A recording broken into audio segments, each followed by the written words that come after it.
Hi guys, so somebody the other week said, oh Luke, I'd love something from you that was just French. Alors quelqu'un l'autre semaine a dit, Luke, j'aimerais bien quelque chose de toi qui n'était que, en français quoi, qui n'était qu'en français. And I was a bit like, well, you've got a lot of original source French content elsewhere, like television and all of this business. I don't quite see how that would teach you anything. Je vois pas l'intérêt, but then actually, I suppose mine is a voice that you're used to in French. Alors vous avez tous l'habitude d'entendre ma voix en français. So I am just going to speak in French for a little bit, because long story short, one of my neighbours has just died. Very young, she had a few problems, and I'm just going to talk about it, because I just thought, you know, I just feel really quite emotional, and yeah. And if you put the selection for the subtitles on in French, or you do the translation in English, then for this video, then it should allow you to understand it if your French isn't quite where it needs to be to understand this. So yeah. Et alors effectivement, tu vois, je vais faire toute une vidéo en parlant de ma copine, de mon amie Sally quoi. Alors franchement, je m'amusais trop avec elle. À un moment donné, effectivement, c'était entre guillemets ma meilleure copine quoi. On était super proches. Donc elle habitait en face de là où j'habite moi. Et carrément tout le soir, j'allais chez elle, à peu près à minuit pour boire un coup quoi. J'allais là où il y a mon voisin juste à côté, Phil, et voilà, et juste après, effectivement, chaque fois, j'allais chez elle. Et j'aime pas le dire, mais elle était quand même un tout petit peu alcoolique. Je l'ai jamais vu boire de l'eau, je l'ai jamais vu manger comme il faut. Mais elle était belle, elle était ravissante. J'ai vu les photos d'elle quand elle était toute jeune, toute fraîche. Elle était magnifique. Et elle était très discrète. Tu vois, elle jouait pas facilement, elle montrait pas facilement ses cartes.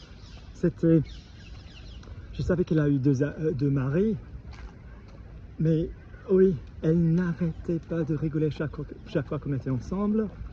Et une fois, elle m'a dit, Luc, que je fasse gaffe parce que moi, je trouve facilement, moi, je suis vite fait accro à quelque chose, que ce soit, voilà, drogue, alcool, quelqu'un.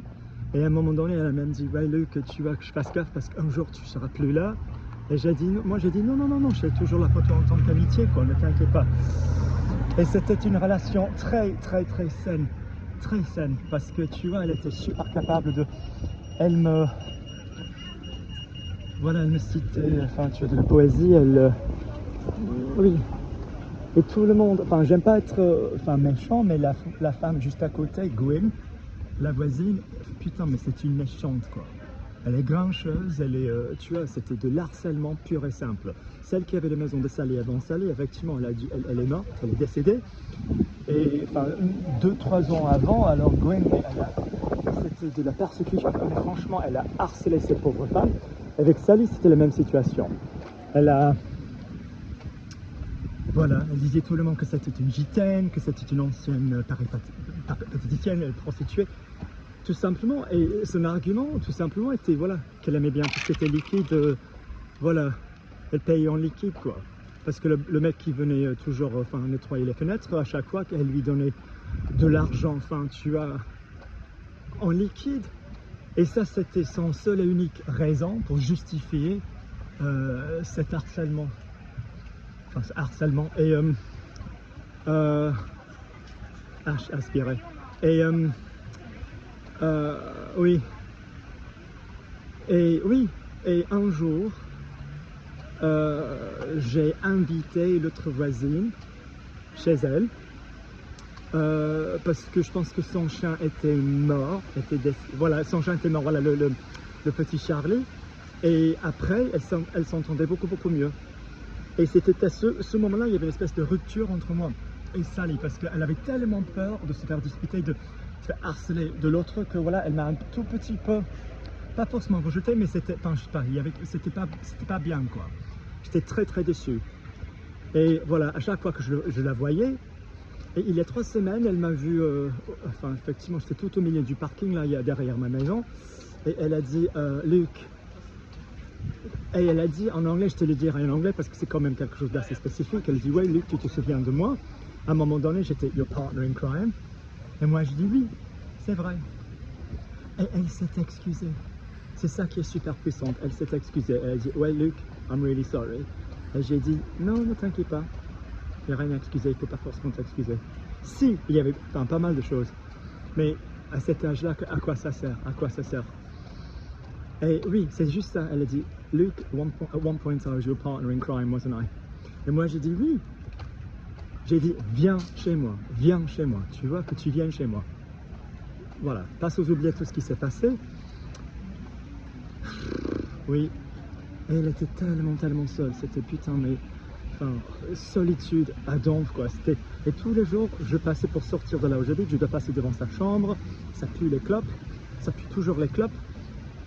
Et je me suis dit, tiens, et j'ai même, enfin, je sais pas quoi, je sais pas, je lui ai envoyé un SMS il y a 3 semaines, disant, n'aie pas peur, viens me voir un coup, viens prendre un verre, pardon, et oui, et à un moment donné, je vais le dire en français, franchement, j'espère, voilà, qu'elle est plus là, quoi, personne va pouvoir, voilà, la poursuivre en justice, mais un jour, je suis allé chez elle, et j'étais sur le point de faire à manger, après, parce qu'elle s'est fait remplacer par l'ange, quoi, et elle a eu son opération, alors elle était rentrée à la maison, et j'ai dit, hey Frangine, que tu manges comme il faut, quoi, alors vraiment, que tu manges comme il faut, parce que voilà, tu as eu une anesthésie générale, tu as eu, voilà, pas mal de, effectivement, chirurgie et tout, c'est un peu difficile parce que voilà, elle fumait énormément,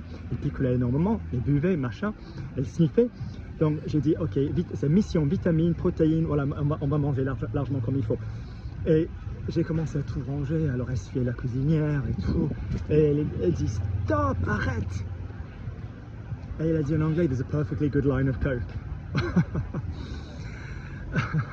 Il y a du coke. Et moi j'ai dit, ok, parce qu'il avait quand même 70 quoi. Et elle a sniffé, mais avec une expertise que tu n'as jamais vue. Et oui, et elle a dit, oh non, je me suis trompée, ce n'était que de la poussière. Mais j'ai dit, oui, mais le fait que ce soit possible quand même, ça veut dire qu'à un moment donné, t'en as acheté, quoi. Et oui, j'ai rigolé, quoi. Je suis mort de rire. Et j'étais mort de rire. Et oui.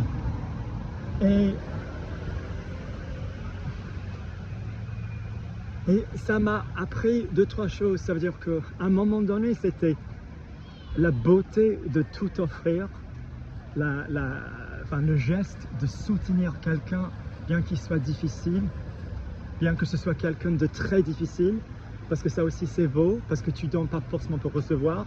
Et bizarrement, c'était quand même le contraire, l'opposé. Ça veut dire, ça m'a quand même appris de, voilà, de mettre un tout petit peu de distance entre ceux qui, voilà, qui pourraient quand même, je sais pas quoi. Est-ce que je regrette de ne pas avoir insisté, forcé un tout petit peu les retrouvailles? Je sais pas. Alors en tout cas, tout le monde, alors elle s'appelle Sally, c'est une Sally.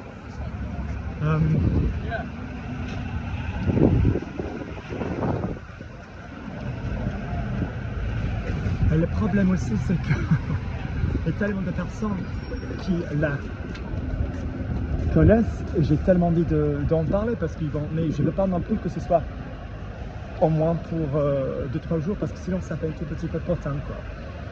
Donc moi, je vais juste communiquer tout ce que je ressens, parce que c'est quand même c'était quelqu'un de très important. Quelqu'un de très important. Et si tu veux, c'est le lien entre cette période, effectivement, pendant laquelle je voyais ma grand-mère tout le temps, parce qu'effectivement, à un moment donné, c'était la voisine de ma grand-mère, c'était pas la mienne. Oui, donc elle représente un tout petit peu cette période. Et c'est dingue parce qu'elle est même pas vieille, elle est même pas toute vieille, quoi. Enfin, 74, 73, mais impossible de lui donner un âge, parce qu'elle était magnifique quand elle était jeune, elle était trop belle. Trop belle. Et quelque chose a dû lui briser le cœur. Quelque chose a dû, parce que c'était une femme d'une intelligence exceptionnelle, d'une beauté exceptionnelle. elle était forte en tout ce qui était, tu vois, tout ce qui était économique, commercial, machin.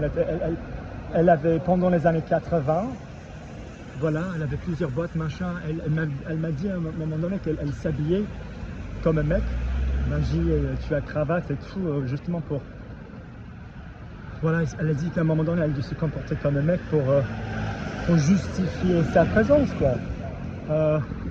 Voilà, avec main d'œuvre plutôt masculine. Et, ouais, énorme.